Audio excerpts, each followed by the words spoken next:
Sí. Hola, nosotros somos Jonathan Saavedra Joan Saavedra, y hoy les vamos a presentar el racismo en Colombia Qatar y Estados Unidos.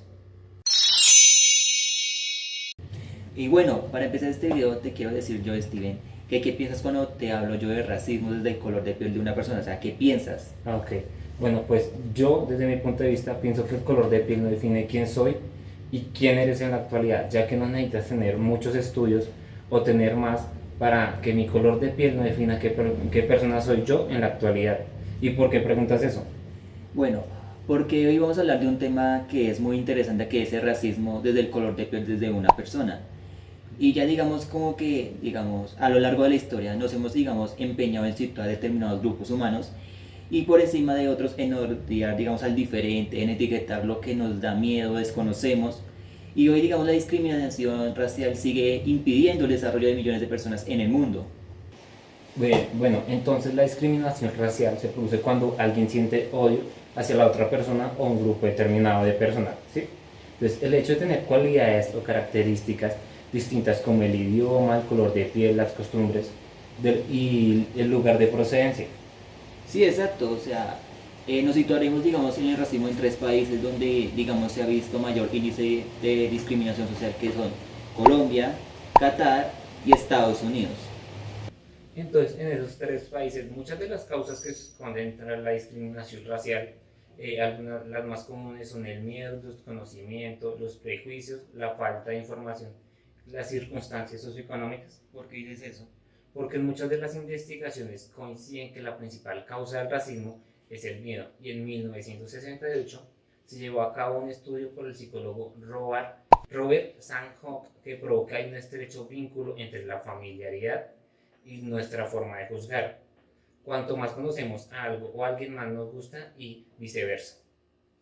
Sí, ya que lo mencionas, hubo un famoso experimento psicológico en el cual se le conocía como Dole Test, que fue realizado en Estados Unidos para comprobar el nivel de marginación percibido por la infancia afroamericana, debido a la discriminación, prejuicios y segregación racial. Sí, ese fue el experimento de las muñecas que fue conocido por Marie Phillips Clark y Kenneth Clark, que eran una pareja de psicólogos afrodescendientes, y el objetivo del estudio, ahora conocido como Dolcex, era detectar de qué manera los niños negros se veían y se entendían a sí mismos. Los psicólogos lo que buscaban era descubrir cómo los infantes desarrollaban un sentido del ser de su propia persona y cómo este fenómeno se veía afectado por prejuicios raciales, discriminación y segregación en las escuelas de Estados Unidos. Ese experimento se basaba en colocar dos muñecos, uno negro y el otro blanco, enfrente de un niño. Y el niño debía elegir qué muñeco era mejor o peor a través de unas preguntas que le hacían los psicólogos según el problema. Se reveló que las estructuras sociales de la discriminación se internalizan e invaden a las personas en la intimidad de maneras prácticamente virulentas. El experimento mostró claramente la preferencia por la muñeca blanca en todos los niños del estudio. Bueno, ahora seguimos con Colombia. Bueno, la discriminación racial de la nación colombiana es la idea de la diferencia interna en el país, visto a menudo como un país de regiones, cada una con su identidad supuestamente particular y racializada. Lo blanco y lo mestizo se asocian a menudo entre sí, se localizan estereotípicamente en las tierras altas, mientras lo negro está estereotípicamente asociado en las regiones del Pacífico y el Caribe. Bueno, estas políticas dirigidas a los derechos de las minorías indígenas negras y están comenzando a abrir un espacio cada vez mayor para las acciones contra el racismo. Claro, y existe un observatorio de la discriminación racial y de las numerosas organizaciones de los movimientos sociales negros e indígenas que abordan los temas del racismo en diversos grados. Y digamos que solo hubo una encuesta, que solo el 5,4% de las personas encuestadas por el Observatorio de la Democracia de la Universidad de los Andes aseguraron sentirse discriminadas por su color de piel. Y de hecho, pues en la encuesta Barómetro de las Américas se reveló que en la Colombia rural del postconflicto, este índice de discriminación aumentó de forma considerable. Pero también se mencionó que en estas zonas rurales se ha perpetuado la discriminación racial mucho más en el país que en general, porque la sociedad se ha configurado bajo este tipo de dinámicas sociales, donde Mariana Saldarriaga, investigadora del observatorio. Sí, y uno de los casos que llamó la atención en zonas como Buenaventura fue que mujeres y hombres afro preferían no contratar personas de su etnia porque consideraban que eran perezosas. Bueno, y según cifras del Observatorio de los Afrocolombianos, son el grupo étnico que más se ha sentido discriminado, seguido de los indígenas, mestizos y los blancos. Estos resultados que coinciden con las personas de tez oscura, que son quienes más reportan situaciones de discriminación.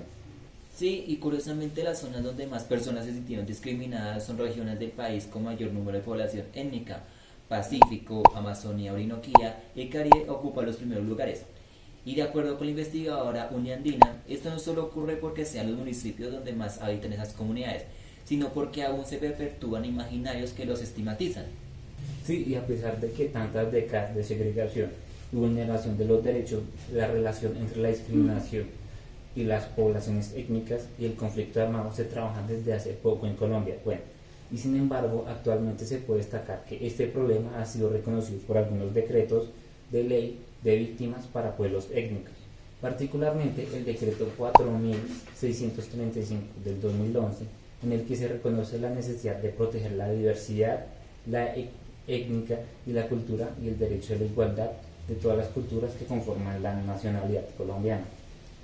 Sí, y desde el 2015 es también como el año que marcó el inicio del Decenio Internacional de los Afrodescendientes, una acción global para eliminar la discriminación racial promovida por los Estados miembros de la ONU y movimientos sociales, afrodescendientes, reconocimiento, justicia y desarrollo.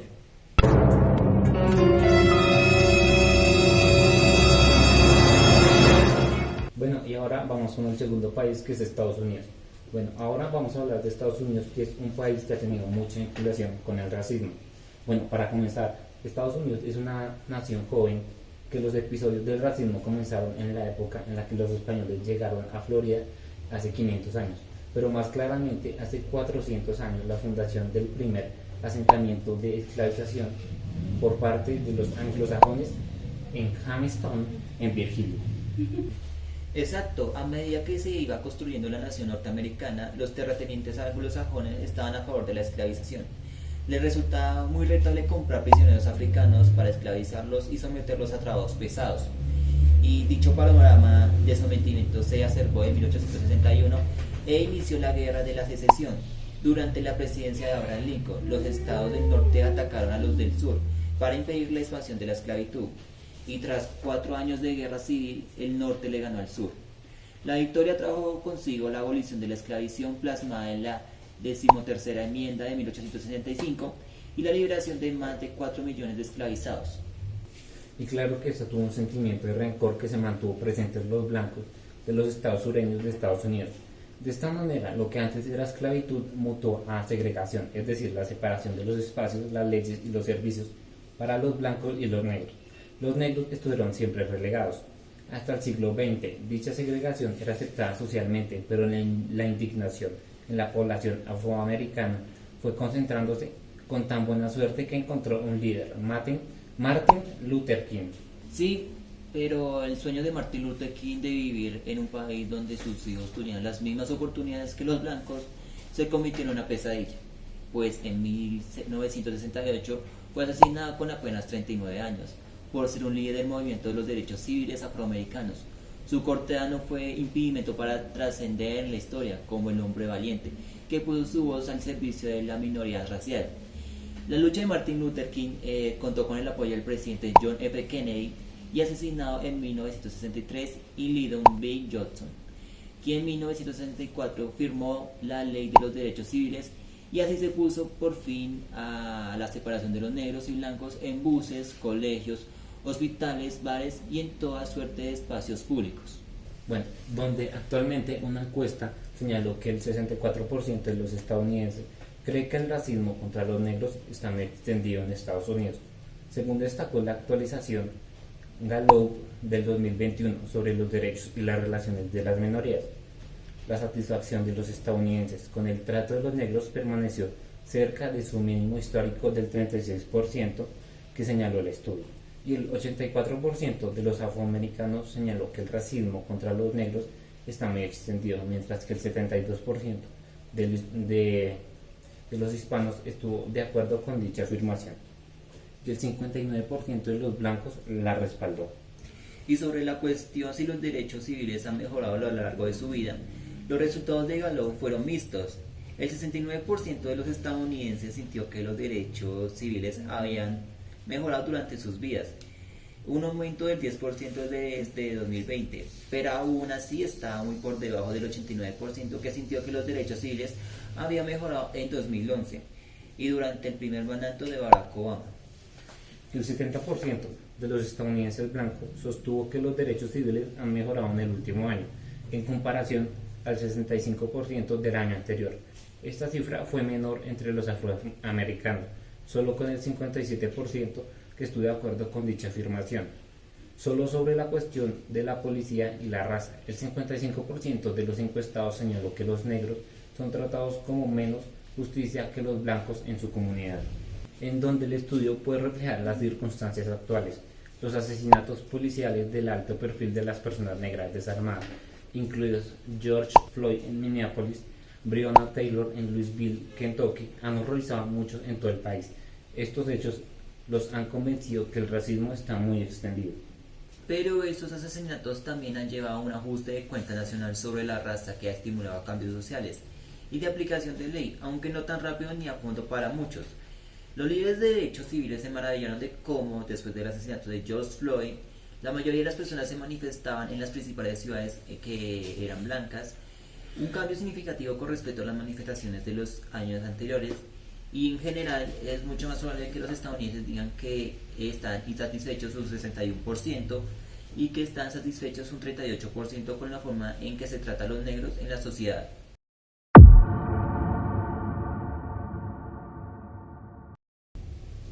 Bueno, y ahora en Qatar sigue estando en el punto de mira de las reclamaciones internacionales contra el tratamiento que se le dan a algunas personas venidas de afuera para trabajar en el territorio qatarí. El acento lo pone ahora en el reciente informe de la Organización de Naciones Unidas a presentar el propio Consejo de Derechos Humanos del organismo internacional. Y la ONU ha reseñado que hay serias preocupaciones de discriminación racial estructural contra los no nacionales en la nación qatarí, y según el informe que se muestra muy crítico con el asunto ya que se presentó al Consejo de Derechos Humanos. Bueno, el informe elaborado por Tendai Achiume, relator especial de la ONU para el racismo, es alarmante porque señala que en Qatar hay un auténtico sistema de castas de facto, basado en el origen nacional, según el cual la nacionalidad europea, norteamericana, australiana y árabe sistemáticamente disfrutan de una mayor protección de los derechos humanos de las nacionalidades del sur de Asia y el de África subsahariana. El informe de la ONU indicó que los trabajadores con ingresos bajos continúan sufriendo discriminación y explotación severas. Casi 10 años después de que la Federación Internacional de Asociaciones de Fútbol, conocida como la FIFA, concediese a Qatar la condición de anfitrión del próximo Mundial de 2022, pues la falta de salarios, las condiciones de trabajo inseguras, el perfil racial de la policía y la denegación de acceso de algunos espacios públicos se encuentran en el catálogo de abusos descritos en el informe. Y medios como Foreign Policy ya denunciaron que el hacinamiento en zonas insalubres de un gran número de esos trabajadores en zonas aisladas de estas afueras de los núcleos urbanos y la falta de medios y equipos de protección significaba un grave riesgo para diversos operarios en cuanto a la posibilidad de contagios por el coronavirus. De hecho, recientemente se fueron conociendo casos diagnosticados como positivos entre los trabajadores e incluso algunos de muertes. Este hecho desató todas las alarmas por una posible propagación del patógeno entre este grupo afectado y por el resto de la población. Tendai Uchime manifestó que Qatar necesita arrojar más luz sobre las persistentes y complejos desafíos que socavan el cumplimiento de sus obligaciones internacionales. Ante las continuas sospechas sobre el tratamiento que se le da a los no nacionales en el territorio del país árabe, donde el llamado sistema kafala, los trabajadores no pueden cambiar de trabajo sin el permiso de quien los contrató por estar bajo el sistema del patrocinio. Los planes del Estado de abolirlo, anunciados por los dirigentes cataríes en octubre del 2019, se han afectado y han afectado todavía, pero por su parte el gobierno de Qatar canceló una visita del relator especial de la ONU sobre la esclavitud programada por enero, poco después de que se publicaran los resultados preliminares del informe. Mientras, respecto al cadente asunto de la organización del Mundial del Fútbol, sobre que hay, digamos, investigaciones judiciales que en cuenta de presuntos sobornos para la concesión de su organización, la FIFA no reconoció la discriminación racial descrita por Achume. En una declaración realizada al medio The Guardian, el ente rector de fútbol internacional indicó que está trabajando con sus socios para una experiencia de torneo inclusiva para todos y una postura firme de la discriminación de cualquier tipo. Finalmente, el informe señala que algunas reformas a tener en cuenta por parte del comité organizador de la Copa del Mundo en Qatar, pero remarca que quedan serios desafíos. Y bueno, este es el video de hoy. La verdad, la discriminación racial durante la investigación en estos tres países es algo actual que sigue presentándose. Sea de una forma u otra, el racismo va a seguir afectando a la sociedad. Bueno, este video nos ayudó a que pueden haber formas de ayudar a las personas en donde el racismo no es el tema cómodo y es importante transmitir lo que pasa en el mundo acerca de los temas que son importantes. Esperamos que les haya gustado. Adiós.